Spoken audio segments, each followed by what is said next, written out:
Hello বন্ধুগণ, আমি সাধনা সম্পূর্ণ নতুন একটা ঝাঁকানাকা রেসিপিতে তোমাদের সবাইকে স্বাগত জানাই। আজকে আমি তোমাদের সাথে শেয়ার করছি সম্পূর্ণ নিরামিষভাবে গাঠি কচুর দম রেসিপি।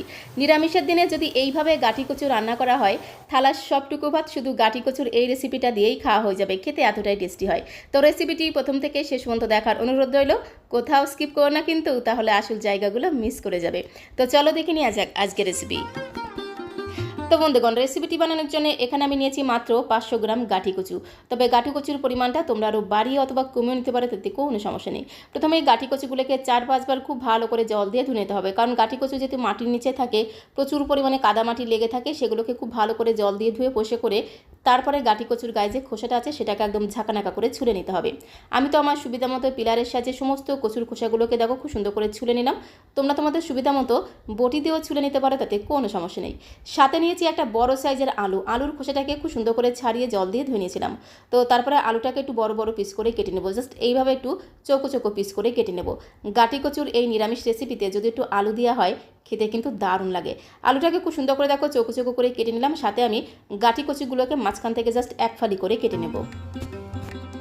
তো বন্ধুগণ, গাঠি কচুর ভর্তা, গাঠি কচু দিয়ে মাছের ঝোল তো অনেকবার খাওয়া হয়েছে, বাট আমার মতো করে এই পদ্ধতিতে একবার গাঠি কচুর নিরামিষ দম রান্না করে খেয়ে দেখতে পারো। গরম গরম ভাতের সাথে জাস্ট অপূর্ব খেতে লাগে। সমস্ত গাঠি কচু আর আলুগুলোকে খুব ভালো করে কেটে আরও একবার একটু জল দিয়ে ধুয়ে নিতে হবে। তো তারপর আমি রান্নাটা করে নেবো। তার জন্য দেখো সরাসরি চলে আসলাম কড়াইয়ের কাছে। গ্যাসের ফ্লেমটা অন করে দিয়ে একটা কড়াই বসিয়ে দিয়েছি। কড়াইটাকে খুব ভালো মতো গরম করে নিতে হবে। কড়াইটা যখন খুব ভালো মতো গরম হয়ে যাবে, কড়াইয়ের মধ্যে জাস্ট 2 থেকে আড়াই চামচের মতো দিয়ে দিলাম একটু সরষের তেল। তেলটা যখন খুব ভালো মতো গরম হয়ে গেছে, তেলটাকে খুব ভালো করে ঘোটানাটা করে একটু কড়াইয়ের গায়ে ছড়িয়ে দিতে হবে। তো তারপরে তেলের মধ্যে সামান্য পরিমাণে লবণ দিয়ে দিলাম। এতে কি হবে, গাঠি কচুগুলো কিন্তু আর এই কড়াইতে লেগে যাবে না। অনেক সময় হয় কি, গাঠি কচু ভাজার সময় কড়াইতে লেগে যায়, বাট এইভাবে যদি একটু তেলের মধ্যে লবণ দিয়ে গাঠি কচুগুলোকে ভাজা হয়, একটা গাঠি কচু কিন্তু কড়াইতে লেগে যাবে না। আর অবশ্যই কিন্তু কড়াই আর তেল খুব ভালো করে গরম করে তারপরে কিন্তু গাঠি কচু আর আলুটাকে একসাথে একদম সুন্দর করে লাল লাল করে ভেজে নেব। তো প্রথমে আমি গাঠি কচুগুলো দিয়ে দিলাম, সাথে আমি কেটে রাখা আলুর পিসগুলো দিয়ে দিলাম। তার সাথে দিতে হবে সামান্য পরিমাণে একটু হলুদ গুঁড়ো। আগেই তো আমি লবণটা দিয়েছি। গ্যাসের ফ্লেমটা মিডিয়াম টু লোতে রেখে একটু লবণ আর হলুদ গুঁড়ো দিয়ে গাঠি কচু আর আলুটাকে বেশ কিছু সময় ধরে খুব ভালো করে ঘোটানাটা করে ভাজতে ভাজতেই দেখবে আলু আর গাঠি কচুগুলো কিন্তু অনেকটাই নরম হয়ে যাবে। অনেকেই কিন্তু গাঠি কচু সেদ্ধ করে রান্না করে, বাট আমি কিন্তু কোনো রকম সেদ্ধ করার ঝামেলাতে গেলাম না। সরাসরি আলু আর গাঠি কচুগুলোকে একটু সময় নিয়ে ধীরে ধীরে লাল লাল করে ভেজে নেব। তাতেই কিন্তু গাঠি কচু আলু অনেকটাই নরম হয়ে যাবে। গাঠি কচু আলুটা ওদিকে একটু ভাজা হতে থাক, ততক্ষণে আমি একটু মশলা বেটে নেব। মশলাটা বেটে নেওয়ার জন্য এখানে দেখো নিয়েছি একটা মিক্সিং জারের মধ্যে আমি 2 থেকে 3 চামচের মতো দিয়ে দিলাম ফ্রেশ নারকেল কুচি। সাথে একটা ছোট্ট সাইজের লাল টুকটুকে পাকা টমেটোকে ছোটো ছোটো পিস করে কেটে দিয়ে দিলাম। তার সাথে প্রায় 1 ইঞ্চি মতো আদাকে একদম ঝিরিমিরি করে কুচি করে দিয়ে দিলাম। তার সাথে আমি এর মধ্যে দেবো 3টে শুকনো লঙ্কা। নিরামিষ কচুর গাঠিতে যদি একটু শুকনো লঙ্কা বেটে রান্না করা হয়, খুব সুন্দর টেস্ট হয়, সাথে সাথে ঘ্রাণটাও কিন্তু দুর্দান্ত হয়। তবে শুকনো লঙ্কার পরিবর্তে তোমরা কাঁচা লঙ্কাও দিতে পারো, তাতে কোনো সমস্যা নেই। তো তারপরে সামান্য পরিমাণে জল দিয়ে মিক্সিং জারের ঢাকনাটা বন্ধ করে সমস্ত মশলাটাকে একদম মিহি করে পেস্ট করে নিতে হবে। আর এর মধ্যে যেহেতু নারকেল বাটা দেওয়া আছে, কচুর গাঠির এই দমটা খেতে আরও বেশি টেস্টি হবে। তো এখন এই মশলার পেস্টটাকে মিক্সিং জারের মধ্যেই ঢাকা দিয়ে একটা সাইডে রেখে দিলাম। আর এখানে দেখো গ্যাসের ফ্লেমটা মিডিয়াম টু লোতে রেখে বেশ কিছু সময় ধরে খুব ভালো করে ঘোটানাটা করে আলু আর কচুর গাঠিগুলোকে একদম লাল লাল করে ভেজে নিয়েছি। একটু সময় নিয়ে ধীরে ধীরে যদি একটু লাল লাল করে ভেজে নেওয়া হয়, আলাদা করে কিন্তু কচুর গাঠিকে সেদ্ধ করতে লাগে না, ভাজতে ভাজতেই কিন্তু অনেকটাই নরম হয়ে যায়। আলু কচুর গাঠিকে খুব সুন্দর করে লাল লাল করে ভেজে একটা পাত্রের মধ্যে আমি তুলে নেব। আর এইভাবে যদি একটু লাল লাল করে ভেজে নেওয়া হয়, ঘ্রাণটাও কিন্তু দুর্দান্ত হয়। খুব সুন্দর করে আলু কচুর গাঠি লাল লাল করে ভেজে একটা প্লেটের মধ্যে আমি তুলে নিয়েছি। তো তারপরে ওই কড়াইতে আমি আরও 2 থেকে 3 চামচের মতো দিয়ে দেবো সরষের তেল। আর রান্নাটা অবশ্যই কিন্তু সরষের তেলে করবে, তাহলে খেতে কিন্তু আরও বেশি টেস্টি হবে। তো প্রায় আড়াই চামচের মতো আমি সরষের তেল দিয়ে দিলাম। তো এখন এই তেলের মধ্যে দিতে হবে একটা শুকনো লঙ্কা ফোড়ন। তার সাথে আমি দেবো 1/2 চামচ গোটা জিরে ফোড়ন। অবশ্যই কিন্তু জিরে ফোড়ন দিতে হবে, তাহলে ঘ্রাণটা কিন্তু আরও বেশি সুন্দর হবে। তো তারপরে গ্যাসের ফ্লেমটা মিডিয়াম টু লোতে রেখে বেশ কিছু সময় ধরে খুব ভালো করে নেড়েচেড়ে ফোড়নটাকে একটু ভেজে নিতে হবে। যখন এই ফোড়ন থেকে খুব সুন্দর একটা ভাজা গ্রান বেরিয়ে এসেছে, তখন আমি এর মধ্যে দিয়ে দেবো হিং ফোড়ন। প্রায় 2 থেকে 3 চিমটির মতো দিয়ে দিলাম একটু হিং ফোড়ন। যেহেতু নিরামিষ রান্না, একটু হিং ফোড়ন দিলে রান্নার স্বাদ আর গন্ধ আরও 10 গুণ বেড়ে যাবে। তবে হিংটা কিন্তু সম্পূর্ণ অপশনাল, তোমরা চাইলে দিতে পারো বা নাও দিতে পারো। অনেকেই কিন্তু হিংয়ের গন্ধ পছন্দ করে না, সেক্ষেত্রে তোমরা একটু এলাচ, লবঙ্গ, দারচিনিও ফোড়ন দিতে পারো, তাতেও কিন্তু ঘ্রাণটা দুর্দান্ত হবে। তারপর আমি এর মধ্যে জাস্ট 1 চামচ ভর্তি করে দিয়ে দিলাম একটু বেসন। একটু বেসন দিলে কিন্তু রান্নার স্বাদ আর গন্ধ আরও দ্বিগুণ বেড়ে যাবে, খুব সুন্দর টেস্ট হবে। তো গ্যাসের ফ্লেমটা মিডিয়াম টু লোতে রেখে হিং আর বেসনটাকে খুব ভালো করে নেড়ে ছেড়ে ভেজে নিতে হবে। আর এইভাবে ভাজতে ভাজতে দেখবে হিং আর বেসন থেকে খুব সুন্দর একটা ভাজা গ্রান বেরিয়ে আসবে। তো তখন এর মধ্যে মিক্সিং জারে বেটে রাখা মশলার পেস্টটাকে দিতে হবে। তো তারপরে খুব ভালো করে নেড়ে ছেড়ে মশলার পেস্টটাকে বেশ কিছু সময় ধরে খুব ভালো করে কষিয়ে নেব। তো বন্ধুগণ, এর মধ্যে যেহেতু বেসন দেওয়া আছে মশলাটা তলা দিয়ে লেগে যেতে পারে, তাই কন্টিনিউ নেড়েছেড়ে মশলাটাকে বেশ কিছু সময় ধরে খুব ভালো করে কষিয়ে নেব। গ্যাসের ফ্লেমটা একদম লোতে রেখে মশলাটা ওইদিকে কষা হতে থাক, ততক্ষণে আমি আরেকটা মশলা তৈরি করে নেব। তার জন্য একটা বাটি নিয়েছি, বাটির মধ্যে আমি 4 চামচ ভর্তি করে দিয়ে দিলাম ফেটানো টক দই। টক দইটাকে অবশ্যই কিন্তু আধা ঘন্টা আগে ফ্রিজ থেকে বের করে খুব ভালো করে ফেটিয়ে রাখতে হবে। তো তারপরে সেই ফেটানো টক দইয়ের মধ্যে প্রায় হাফ চামচের মতো দিয়ে দিলাম আমি জিরের গুঁড়ো, সাথে প্রায় হাফ চামচের মতো দিয়ে দিলাম আমি ধনিয়া গুঁড়ো, তার সাথে পরিমাণ মতো দিতে হবে হলুদের গুঁড়ো, আর খুব সুন্দর একটা রঙের জন্য দিয়ে দেবো একটু কাশ্মীরি লাল লঙ্কার গুঁড়ো। এতে কালারটা কিন্তু দুর্দান্ত হয়। এইভাবে যদি গুঁড়ো মশলা একটু জল অথবা টক দইয়ের মধ্যে 5-7 মিনিটের জন্য একটু ভিজিয়ে রেখে দেওয়া যায়, তাহলে একদম বাটা মশলার মতো স্বাদ পাওয়া যায়। তো তারপরে মিক্সিং জারটা ধুয়ে সামান্য পরিমাণে জল দিয়ে খুব ভালো করে সমস্ত গুঁড়ো মশলাগুলো টক দইয়ের সাথে মিশিয়ে নেব।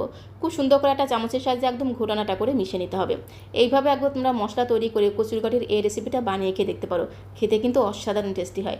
তো টক দইয়ের সাথে সমস্ত গুঁড়ো মশলাগুলোকে দেখো খুব সুন্দর করে একদম ঘোটানাটা করে মিশিয়ে একটা সাইডে আমি রেখে দিলাম। আর এদিকে মশলাটাকেও কিন্তু খুব ভালো করে কষিয়ে নিয়েছি। গ্যাসের ফ্লেমটা একদম লোতে রেখে কন্টিনিউ এইভাবে নেড়ে চেড়ে মশলাটাকে খুব ভালো করে কষিয়ে নিতে হবে। তো মশলাটাকে বেশ কিছু সময় ধরে খুব ভালো করে কষিয়ে নিয়েছি, মশলা থেকে তেল ছাড়তে শুরু করে দিয়েছে।